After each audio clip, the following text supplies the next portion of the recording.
नमो भगवते वासुदेवाय। ओम नमो भगवते वासुदेवाय। ओम नमो भगवते वासुदेवाय। ओम नमो भगवते वासुदेवाय। ओम नमो भगवते वासुदेवाय। श्री सद्गुरुनाथ महाराज की जय। अवधूत चिंतन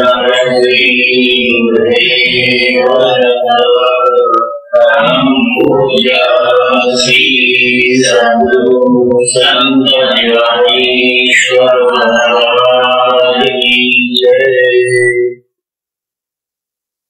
परम पूजनीय श्री सद्गुरु संत ज्ञानेश्वर महाराज सावकांचे मायबाप बालयोगी आणि भगवान विष्णूचे अवतार असलेले ज्ञानोबा यांचा श्री चांगले 65 हा प्रस्थापन पाहतो। चांगले 65 हा 65 ओव्यांचा लहानसं पत्र स्वरूप ग्रंथ आहे। आपण पाहतो चांगदेवांना फक्त आत्मज्ञान झालेलं नाहीये, ते महान योगी आहे आणि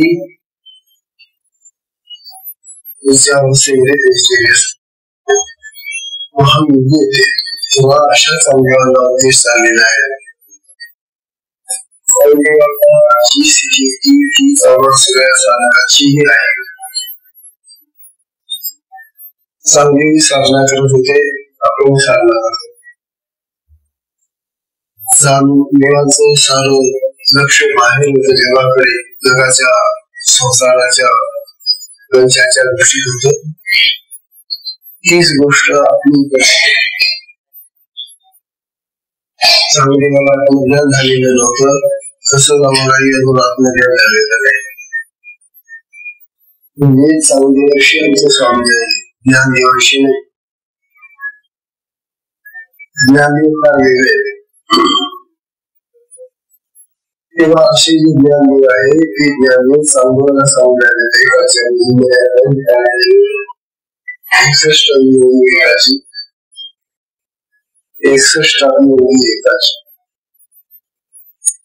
ते सांगतात चांगदेवा तुझे विराजे माऊया श्री निष्ठी राजे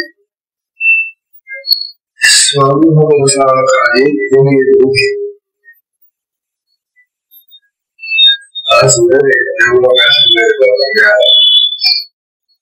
अरे चांगदेवा तुझे विराजे म्हणजे तुझ्या निमित्ताने विषय, तुझ्या विषयाने, तुझ्या निमित्ताने,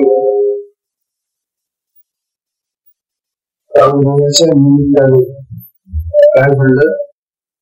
माऊया श्री निष्ठी राजे माझे माऊली आणि सद्गुरु महाराज यांनी काय केलं? स्वानुभव रसाळ खाजे भिजले नव्हे, त्यांनी मोठ्या योगाने प्रेमाने आपल्या अनुभवाचं रसाचं खाद्य आपल्याला दिले। अहो अनुभवाचं खाद्य हा जो रस आहे, हा जो गोडवा आहे, तो अनुभवाचा गोडवा आहे। आणि हा जो अनुभव आहे तो सामान्य अनुभव नाही, तो आपल्याचा अनुभव। मुजुकुनाथ महाराज हे आत्मज्ञानीच होते, तेव्हा आत्मज्ञानी सद्गुरूंनी ज्ञानदेवांना आपल्या गुरूंना तेच धन दिलेले, तेच खाऊ दिलेलं आहे, आत्म्याचा। तेव्हा हे आत्मस्वरूप ज्ञान प्राप्त झालं आपल्या गुरुकडे। आणि मग जे आत्मस्वरूप ज्ञानदेवांना गुरुकडून प्राप्त झालेले आहे तेच तो चांगदेवाला दिलेले। आणि चांगदेवा तुम्ही बोललो महाराज आहे तुम्ही आणि ते स्वामी भावाचं अत्यंत रसांचं खाद्य आणि तो जो त्याचा विषय आहे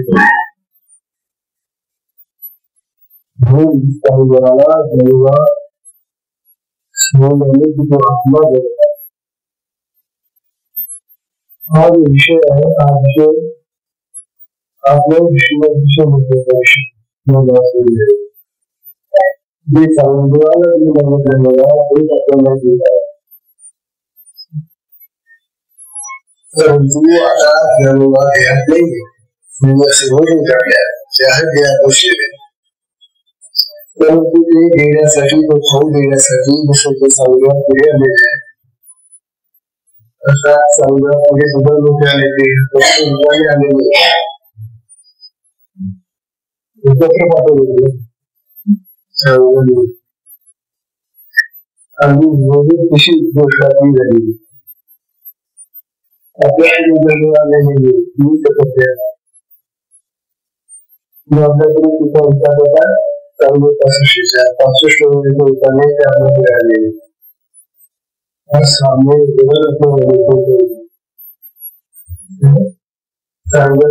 कसे गेलेले आहे त्यांच्या पत्रात आपल्याला ते सांगायला आपण जेव्हा का समुद्राचं कोणती गोष्ट द्यावं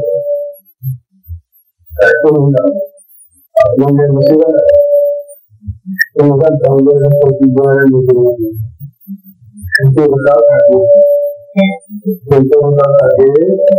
अपमान करायचं आसमान खाते समुद्रामध्ये आपल्याला चांगलं लिहितो आपल्याला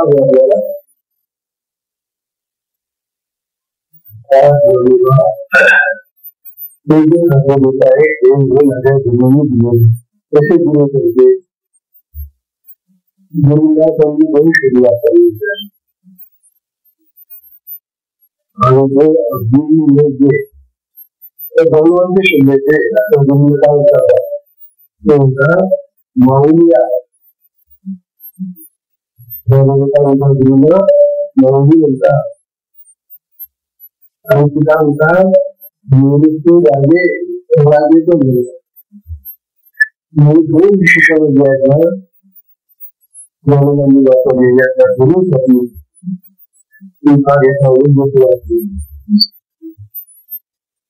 मौली साधू शब्द आहे मौली आई सगळ्यांना आई सगळ्यांना आणि अत्यंत प्रेमाची कधी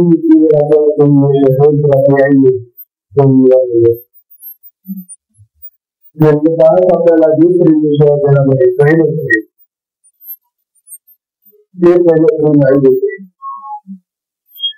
आणि म्हणून आई अतिशय प्रेम असते स्वामी तुम्ही जगाला आई मिळत आहे तुम्ही जगाचा स्वामी त्याला गाडी नसेल तर भिकारी आईशिवाय तुम्ही जगाचा स्वामी असलेला भगवान सुद्धा भिकारी राहतो आपल्याला त्याला आई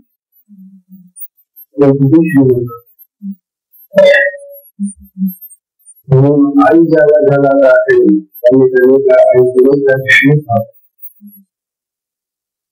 आईची सेवा करावी आईने आपण या जगात आलेलो आहोत आईची अजून पेक्षा आपण झाले आई कशी असते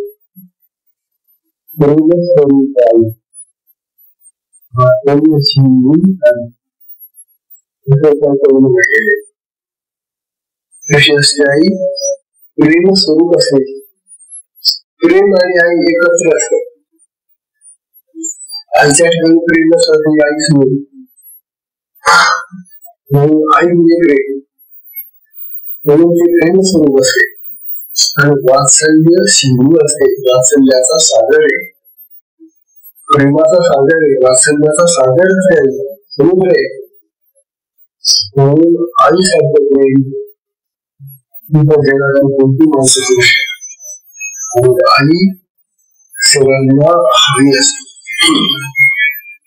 म्हणून गंगा आपल्या गुरु महाराजांना आईचं स्वरूप म्हणून पाहतात. म्हणजे गुरु महाराज माझी आई आहे, त्यांनी आम्हाला वाढवलं कसं. आणि एका विषयावर ते राजे आहेत. राजे का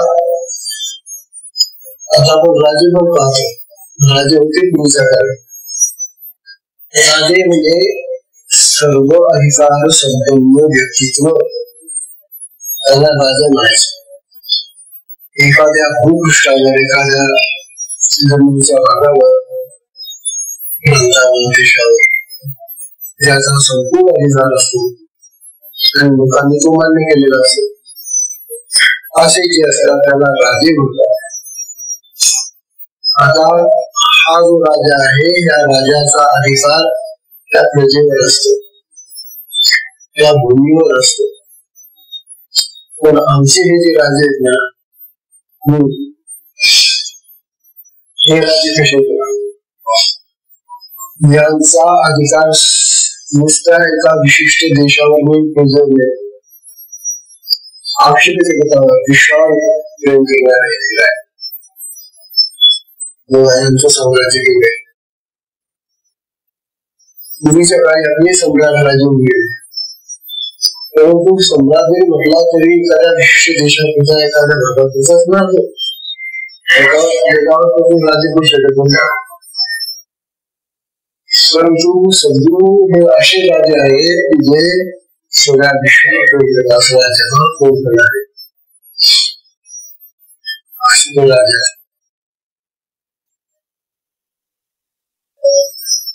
तेव्हा राजाच्या बाबतीत तुलना केली तर राजा एका विशिष्ट प्रांताकरिता आणि एका विशिष्ट देशाकरिता असतो, सगळा विश्व आहे. पुन्हा राजाचं जे साम्राज्य आणि अधिकार आहे ना, तो त्याचा कालावधीचा होता. तो गेल्यानंतर राहतो का, राजा गेला की दुसरा राजा मग त्याचा अधिकार असतो. जसं गुरुचं नाही, गुरु देहात तोपर्यंत तो आहे त्यांचा अधिकार, पण तुझे देहात गेली तरी त्यांचा अधिकार आहे. आज त्यातून आपण त्यांचा अधिकार शाश्वत असतो, अखंड असतो. ते त्या अधिकाराने अखंड राज्य करत असतो असल्या जगावर. म्हणून दोन जी विशेषण वापरली, माऊली आणि राजे, ही एका योग्याशी वापरली. आईसाठी त्यांनी विशेषण वापरलं. आई हा आपला या शास्त्रामध्ये असं सांगितलं की पहिलं दोघं असेल तर ते आई असते, मातृदेव. मग दुसरं जे दैवत असतं ते पितृदेव, पितृदेव. आणि तिसरा नंबर गुरुचा आहे. तिसऱ्या नंबरवर गुरु होता आचार्य देव. आणि मग चौथा नंबर येतो अतिथी देव. आपण कोणाला देव समजलं पाहिजे. मातृदेव आणि पहिल्यापासून आईला नमस्कार. चौघांचं उभे राहिले. आई आहे, वडील आहे, गुरु आहेत आणि अतिथी आलेले. आणि नमस्कार आपल्याला करायचा आहे, तर आम्ही कोणाला करावं लागेल? आई. मातृदेव पहिले आई आहे, म्हणून आईचं महत्व फार आहे आपल्या शास्त्रात. मानलं पाहिजे. अतिथी देव हे चौथा नंबरवर आहे, गुरु तिसऱ्या नंबरवर आहे आणि पिताजी दुसऱ्या नंबरवर आहे. आई कसं आहे म्हणून आईला मान दिला पाहिजे. आई महत्वाची आहे. ज्ञानोबा आपल्या गुरुंना माऊली म्हणतात. माऊली श्री निवृत्ती राजे. आता ह्या मौलूद आणि ह्या राजाने आम्हाला काय दिलं, आता बाकीचे राजे काय देतात किंवा बाकीच्या आया काय देतात ही समजायचं आहे.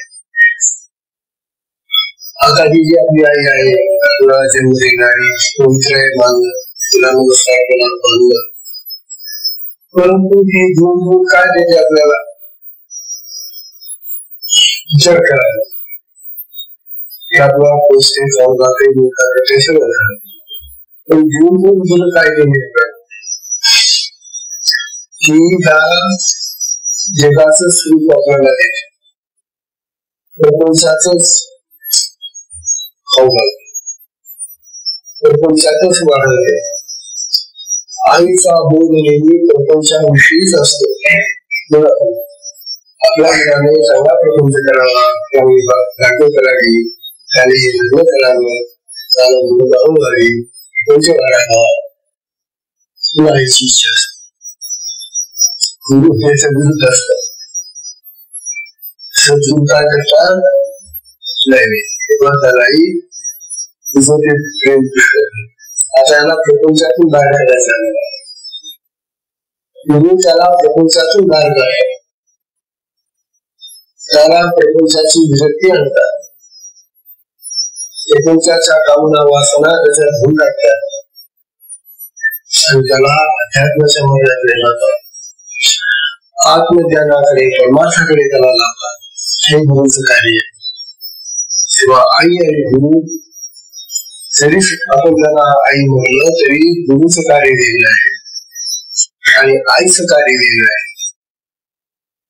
काही झालं तरी आई म्हणजे आहे, मान्य आहे मला, परंतु ती आम्हाला या संसाराचं जीवन देते, संसाराच प्रेम देते, संसाराच ज्ञान देते, म्हणून ती लहान पद्धतीची आहे. सद्गुरु कसे नाही, सद्गुरु हे आम्हाला परमार्थाकडे राहतात, प्रपंचातून परमार्थाकडे येतात. हा गुरुचा फार मोठा आपल्यावर उपकार होतो. सगळे आपले जेवढे नातेवाईक असतील, सगळे सगळे हे आपल्याला या प्रपंचामध्ये बोलत असतात, प्रपंचाच्या गोष्टी आठवतात, प्रपंचाच्या गोष्टी सांगत असतात ते. परंतु सद्गुरु हा असा सोयरा आहे, तो सोयरा काय सोपा आपली, परंतु तो आपल्याला या प्रपंचातून बाहेर होतो. हे बदल सूर आता आहे हो बाहेर सुरू जाणार आहे, त्यांना मी सांगितलं बाहेर जायला, हेच खाली होय असं पाहिजे. राजा समजलं का कोणा समजलं काय जायला प्रपंचाला हाताला बाहेर तात्पर्य गुरु आणि आई याच्यामध्ये हा महत्वाचा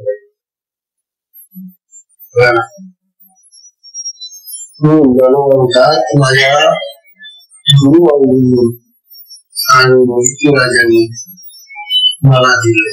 आता मूर्ती राजांनी जे दिलेलं आहे तो काय काय दिला का ते म्हणाले स्वानुभव दिला मला, स्वचा अनुभव, स्व म्हणजे आत्मा, मला आत्म्याचा अनुभव दिला गुरुनी. आणि आत्मा तो इतका रसाळ आहे, इतका गोड आहे, इतका अमीठ गुण आहे की त्याच्यासारखा दुसरा पदार्थ वेगळा. आपल्याला आई घेऊन काय देईल तरी घरातले शाळेचे पदार्थ शिरा करेल, लाडू करेल, ते करेल,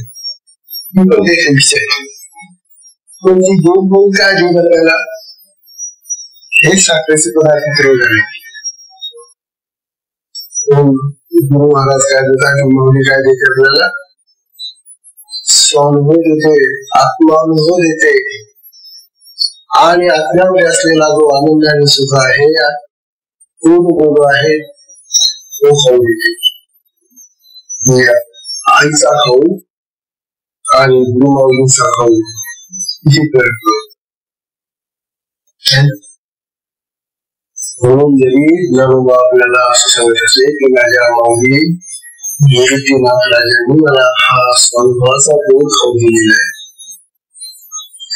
तेव्हा चांगला रे खाणे हा तिच्यासाठी मी आणलेला आहे. आता चांगलेला फक्त ते खाऊ घालत नाहीये, तर आपण चांगल्याच्या पंक्तीला बसलो आता सांगितलं चांगल्यामध्ये आपल्यामध्ये फार साम्य आहे. आपण जर पंक्तीला बसले तर ते फक्त त्याला घातली का आपल्याला गाडी शिवाला इतके प्रेमळ येत ते कोणती प्रकारची करणारी एकाला बातमी दुसऱ्याला वाढणारी एकाला थोडं वाटते दुसऱ्याला जास्त वाटतील असं जर आपण त्या पंक्तीला बसलो आहोत तर मग खाण्याचा हा अनुभवाचा खाऊ आणि तो त्याला सुद्धा या पत्रातून दिलेला मुळ्यातून दिलेला तो आपण त्यांच्यामुळे वाचून झालो चांगली पाशशीच्या डोळे आपण वाचो आणि आपल्यालाही तो खाऊन दिलेला होता. किती सावधान करा. तेव्हा जेव्हा आपल्या गुरुकडून हा खाऊ असा स्वानुभवाचा खाऊ दुसरा करू देणारा नाही. गुरुच आपल्याला तो खाऊ देऊ शकतो.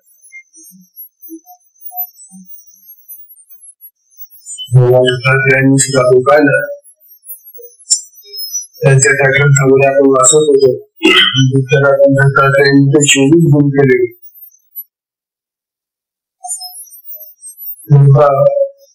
असे 24 गुण पण आपल्याला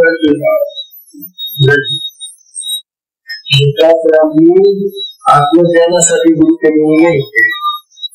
गुरु सुद्धा आपण करतो. आता शाळेमध्ये जातात, शाळेमध्ये आपल्याला गुरु होतात आणि त्या अंगणवाडी पासून मग बालवाडी नंतर मग प्राथमिक शाळा नंतर माध्यमिक शाळा नंतर हायस्कूल कॉलेज किती आपल्याला गुरु झाले बघा. हे सगळे गुरु आपल्याला शिकवले आहेत. ते 24 गुरु केले आपल्याला बालवर्गापासून तर आपल्याला किती गुरु होतात. तेव्हा हे जे गुरु आपण करतो हे गुरु प्रपंचाचं ज्ञान घ्या त्याच्यासाठी गुरु करावे लागतात. पण अध्यात्माचा गुरु एकच एक असतो. आत्मज्ञान देणारा गुरु एकच असावा लागतो आणि तो एकच असतो.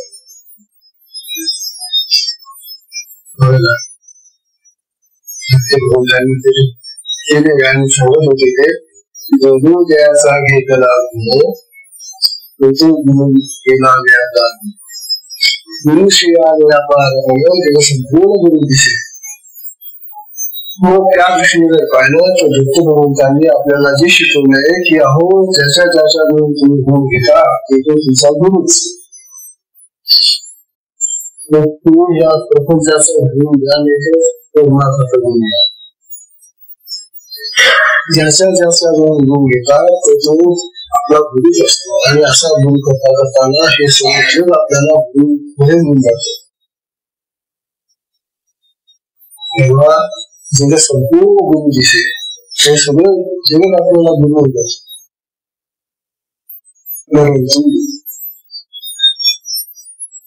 भगवान दत्तात्रय सुद्धा ते सद्गुरु आहे.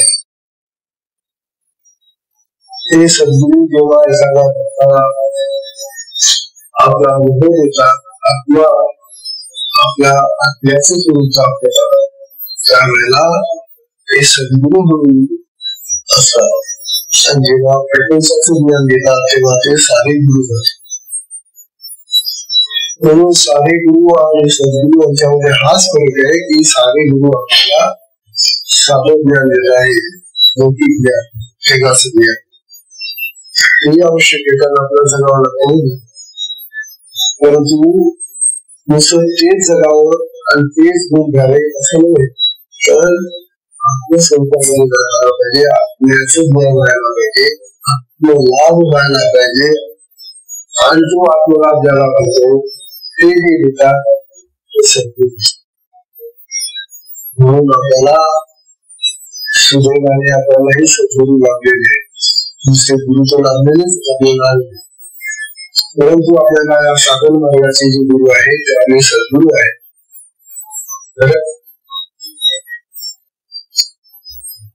सांगणारे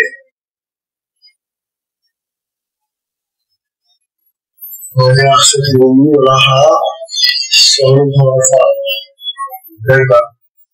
सारा खाद्य पदार्थ दिलेला आहे.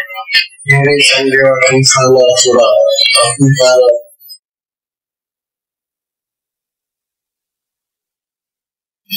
काय झालं,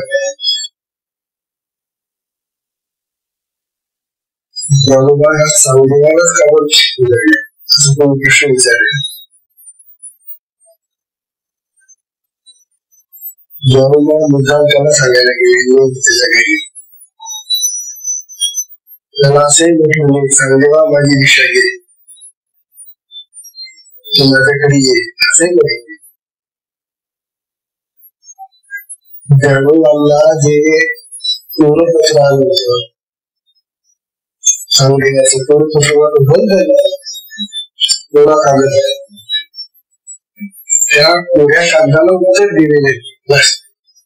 कोरा होता नुसता, तेवढा कुठल्या दृष्टी होता त्याला आत्मज्ञान होत. आत्मज्ञानाच्या बाबतीमध्ये तो कोरडा होता. अशा या कोरड्या सांगदेवाला आता आपले नाव व्हावा तो असा कोरडा राहू नये म्हणून सांगदेव 65 वयामधून त्याला ज्ञान, आणि हे ज्ञान त्याला मुक्ताईनं जेव्हा शिक्षा दिली तेव्हा झालं. त्यामुळेही त्याला समजत नाही. कसा गोव्याचा आत्मज्ञानाचा आपल्या संबंधीचा सांगलीचं कोरडा आहे.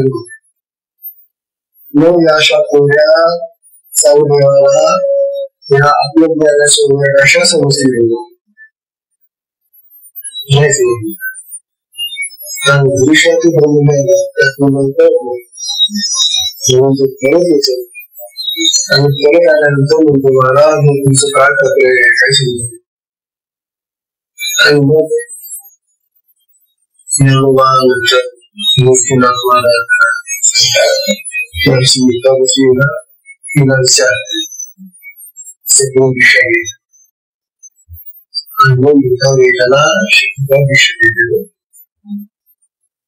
आणि त्या दिशेने तो चटकन तो तयारच होता. खरं बाकी सगळ्या दिवशी तयार होता, आत्मज्ञानच नव्हते त्याला. म्हणून तो चटकन ज्ञान व्हायला लागला. लगेच मला आत्मज्ञानाकडे आणि मग त्याला संगोपासून दूर समज आणि तो पूर्ण आत्मज्ञानी झाला. आपल्याला आपण सुद्धा मुक्ताबाईने दिशा दिलेली आहे, तशी आपल्या सद्गुरूने आपल्याला दिशा दिलेली आहे. तीच दिशा दिलेली आहे जो मुक्ताबाईने सांगण्याला दिली ही दिशा आपल्या या बसलेल्या गुरुने आपल्याला दिली. याही बाबतीत आपण सांगदेवाच्या घडवून घेतल्या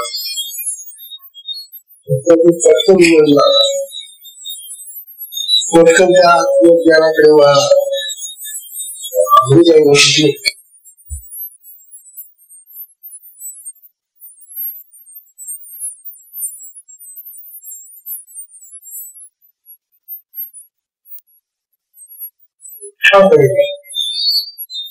आम्ही जशीच्या तसेच राहतो. घरी गेलो इथून सुटलो तुझं ऐकून बरं वाटतंय. घरी गेलो घरात घरच्यासाठी आपल्याला त्याला सगळं दिसलं असं होऊ नये. साधकांना जर गुरु प्राप्त झालेले आणि ती दीक्षा जर झालेली आहे विठ्ठलाची तर आपण सुद्धा आत्मज्ञानाकडे वळावं, आत्मज्ञान प्राप्त करून घ्यावं, त्यामुळे जीवनाचं सार्थक आहे. हे आता काल समजून झालेले तेव्हा आपल्या देहाचं सार्थक करायचं असेल, आपल्या जीवनाचं सार्थक करायचं असेल तर याच देही याची देवा पाहावा तो होण्याचा सुरुवात करून घ्या. या देहामध्ये तेव्हा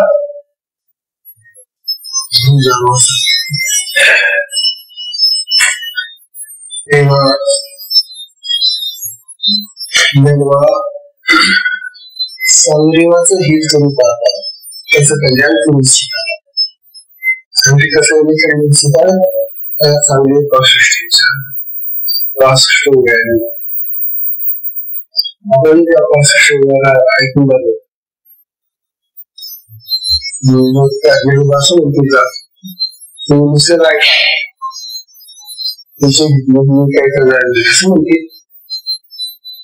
तुम्ही ऐका उभ्या जाता, तुम्ही उभ्या पण तुमचं कल्याण केलं करणे बघा असं म्हणते. जे चांगल्याचं कल्याण करायला निघाले आहे ते आपले कल्याण करतील. तर तुमची प्रपंच त्यांना माहिती नाही ना हो, आपण त्याच्याच बरोबर कसं देवाला आपले हित ते करणारे आपले कल्याण करतील. मग कल्याण कशाने? आत्मज्ञान. संसाराच्या ज्ञानातून प्रपंचाच्या ज्ञानातून लौकिक जीवनातून आत्मज्ञान आपल्याला पण झालाच पाहिजे. आत्मज्ञानाशिवाय लोक कल्याण जेव्हा आमच्या अनुभवामध्ये सांगून गेले हित सांगून गेले तैसे तुझे हित आघाडी अमृतानुवाद तैसे हित तुझे आघाडी जग देव काम तुझं भावे हे भक्त आहे सांगा. तुला जेव्हा तुझं हित कळायला लागेल, तुला तुझं हित कळावं लागेल, हित म्हणजे कल्याण. आपलं कल्याण कशात आहे जसं तुला कळायला लागेल मुझे सुख होना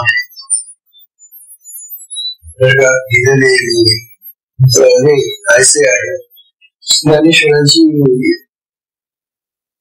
ज्ञानेश्वर महाराज म्हणतात की मी माझ्या साधकांना भक्तांना त्यांचं हित कशात आहे हे सांगितल्यानंतर जसे आपलं हित पाहायला लागेल, जसं जसं आपलं हित पाहायला लागले तस तसं माझं प्रेम दिसत होते. मला फार आनंद. आपले भक्त जेव्हा त्याचं हित पाहून त्याप्रमाणे व्हायला लागले तर मला खूप आनंद होतो. माझं काय म्हणतात ते माझे सुख दुणावे, माझं सुख दुणावं गुरुचं गुरुला खूप आनंद खूप सुख होत. आपला साधक जर भक्ती मार्गाला लागलाय आता निष्ठ झालेला आहे आणि परमार्थाला लागलेला आहे आणि बाबा आपलं हित करून जायला असं जर सद्गुरूंना दिसलं तर सद्गुरूंना खूप आनंद होतो. साधकाला तर होतो असेल परंतु गुरुला याच्यापेक्षा खूपच होतं आनंद होतो. का हे आपण जो गुन्हे त्याचा फायदा करून घ्यायला त्याचा उपयोग घेतो. त्या साधनेनं तो आता आपले हित करून राहिलेला आहे हे पाहिल्यानंतर गुरुला अतिशय आनंद होतो. असतात काही दिशा निघून येतात साधनाच करत जिथंच पाहत नाही करत. मग गुरुची काय स्थिती होत असेल तुला? गुरुला आनंद मिळाला. जे साधन दीक्षा घेऊन साधना करत नाही आपलं हित पाहत नाही अशा साधकांच्या संबंधी गुरुला काय वाटत असेल हीच कल्पना करावी. कसे गुरुप्रसंग होतील अशा साधकांना. गुरुला जो आनंद होतो तो आपल्या भीत पाहण्यावर आहे. जे शिष्य आपलं कल्याण इच्छितात, भीत पाहतात आणि साधन मार्गाला लागून मोठी करतात, ते पाहून गुरुला अतिशय आनंद होतो. आणि तो गुरुचा आनंद करतो. गुरुला या जगामध्ये दुसरं काही नसतं, तेच गुरुकार्य. ते हे गुरुकार्य करण्यासाठी आलेले असतात आणि हाच आनंद त्यांना प्राप्त झाला पाहिजे असं मला सांगतात.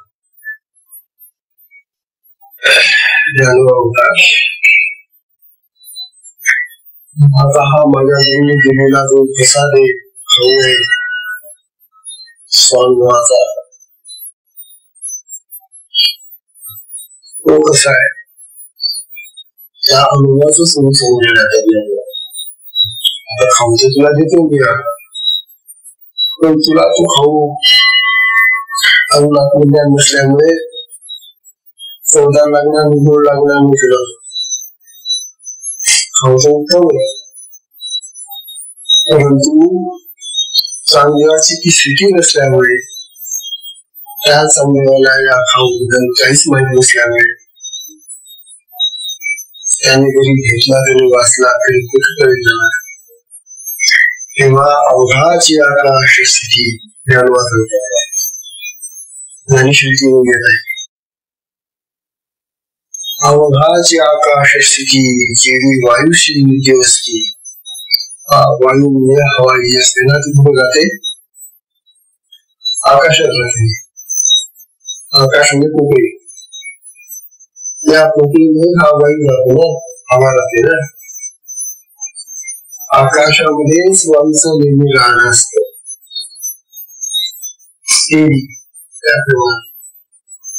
जगची विश्रांती स्थान द्या. त्याप्रमाणे हे जे जगत आहे हीच त्याची विश्रांतीचं स्थान असतं. या जगामध्ये तो भरलेला आहे तो आत्मा. जसा वायू आकाशामध्ये स्थित असतो राहतो, तसा हा आत्मा या सगळ्या जगामध्ये भरून राहिलेला आहे.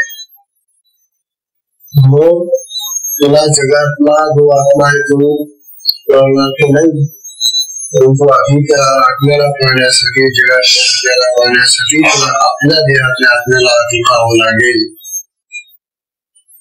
आपल्या देहातला जो आत्मा आहे, तो आत्मराज आहे, त्याला पाहिल्यानंतरच तुला जगामधला आत्मा पण तुला दिसेल. तुला तो दिसेल मग. तेव्हा हा आत्मा पाहण्याचा विचार आहे तो ज्ञानोबा त्याला सांगायला आधी तू आपल्या देहामध्ये, तुझ्या देहात आहे सांगेवा, तू आता आपल्या देहामध्ये आत बघ.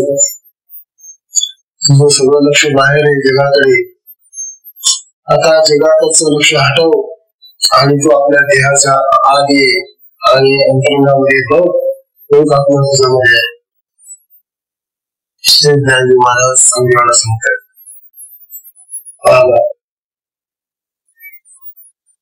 कसा आहे तो आता समजा बोल आपण आता चाललो, कशाने जाणार? कुठली ट्रेन आहे, कुठली विमान आहे, कुठली बस गाडी आहे मध्ये जायला? कशाने आत जाणार?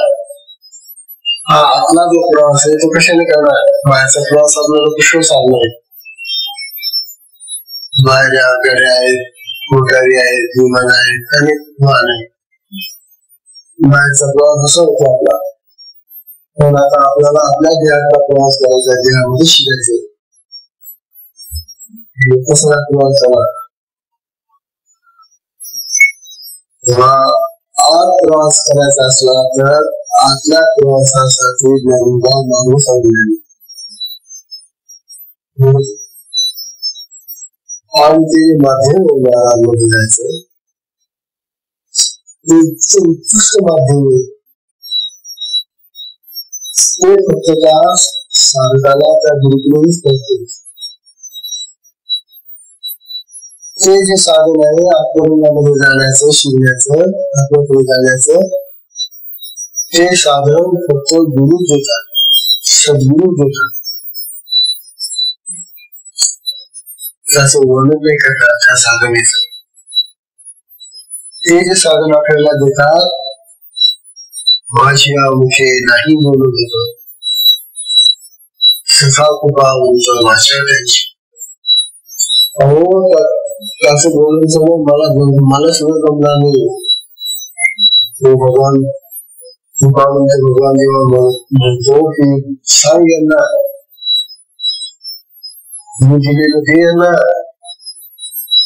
तेव्हा तो देऊ शकतो. आपल्या आत्म्याने आपण काही करू शकतो. का देतात ते देतात आत्मशक्तीचं साधन.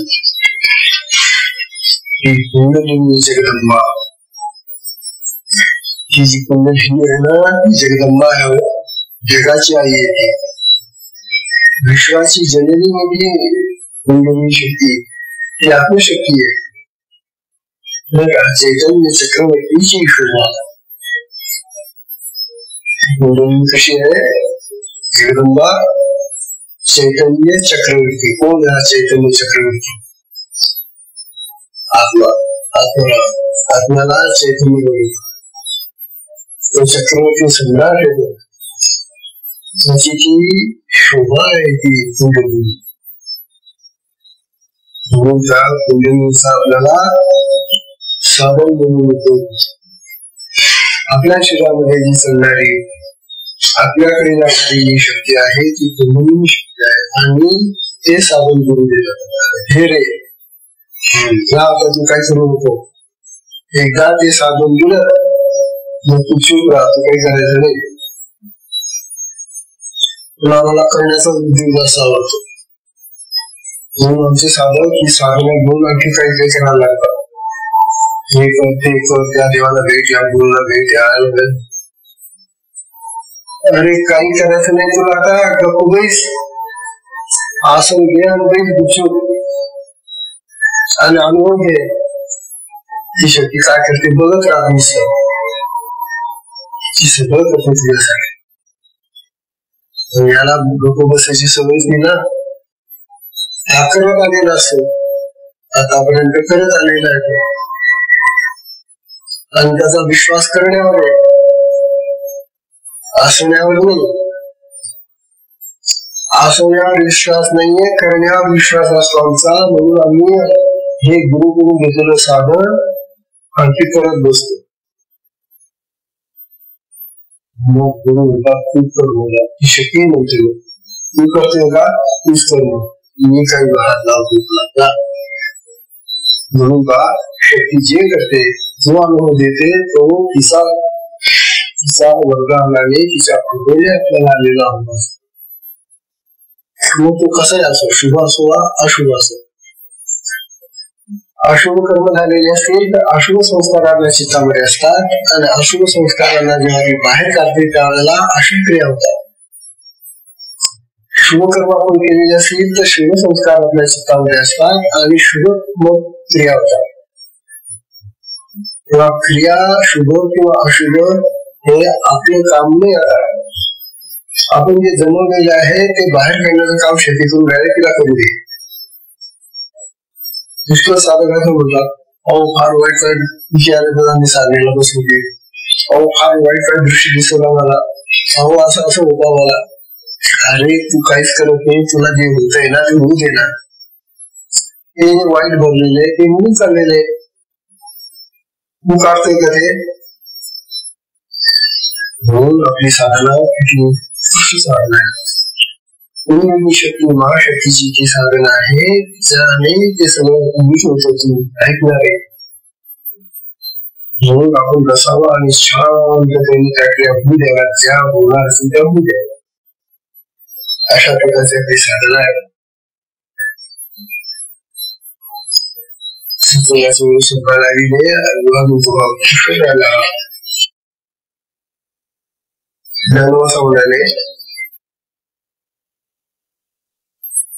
आता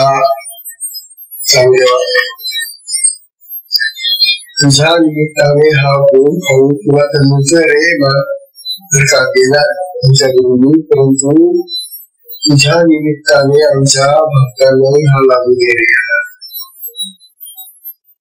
तिथं खुशी आत्मज्ञानी या काही शंका नाही. पण आता जे आमच्याशी भक्त आहेत, जे या मार्गाने चाललेले आहेत, त्यांनाही हा खाऊ जरा खाऊ पाहू देणार असं ज्ञानाला आपल्याला आपल्याबद्दल हा प्रेम आहे. जसं धरून त्यांनी अर्जुनाच्या निमित्ताने आपलं अंतःकरण त्या अर्जुनाकडे उभं केलं आणि आत्मज्ञान दिलं त्या अर्जुनाने. इथे शक्तिपात येतात, ज्ञानेश्वरी शक्तिपात तिथे ठिकाणी आलेला आहे. त्याला आलेलं तिथे मिळतात. तेव्हा अर्जुनाच्या निमित्ताने जसं सगळ्याचे गाव उपाय केला गीता निर्माण, अर्जुनाच्या निमित्ताने गीता तयार झालेली आहे. ते जर भगवान त्या ठिकाणी अर्जुनाला त्यांनी सांगितलं नसतं तर गीता काय झाली असती का? तसंच सांग देवा, तुझ्या निमित्ताने चांगली सृष्टी तयार झालेली आणि ही चांगली सृष्टी आता सगळ्या जगाचं कल्याण करणार.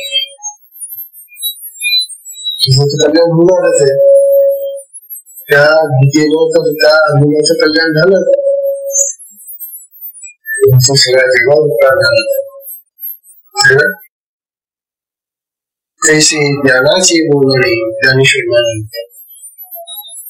तैसे ज्ञानाचे बोलणे आणि येणे रसाळपणे ज्ञान सांगताय आणि ते रसाळपणे सांगताय, त्याला गोड लागेल असं सांगताय.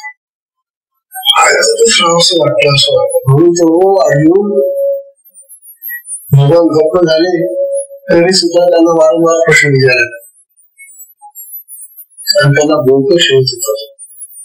कारण त्यांना ते इतकं आवडायचं त्यांचं बोलणं की ते रसाळ बोलणं आपण ऐकतच सांगू, म्हणून तो वारंवार म्हणून त्याला प्रश्न विचारायचा.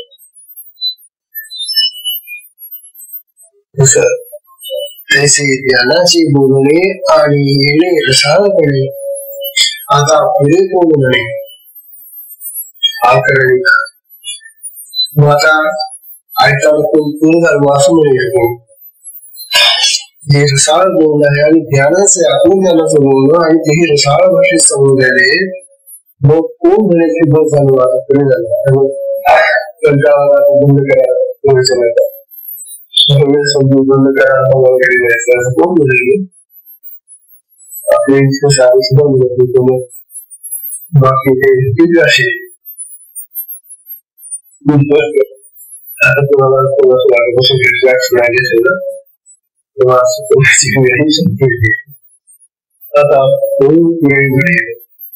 आता तुमचं काही पुढे करा झाले पण मलाच म्हणावं लागेल. बस आता एवढं सांगण्यात एवढं लक्षात घ्या आणि ते आपलं ज्ञानाकडे वळा. जे चांगले प्राप्त झालं ते आपण प्राप्त करा. काय थोडस राहिलेलं आणि उद्याला हरि ओम.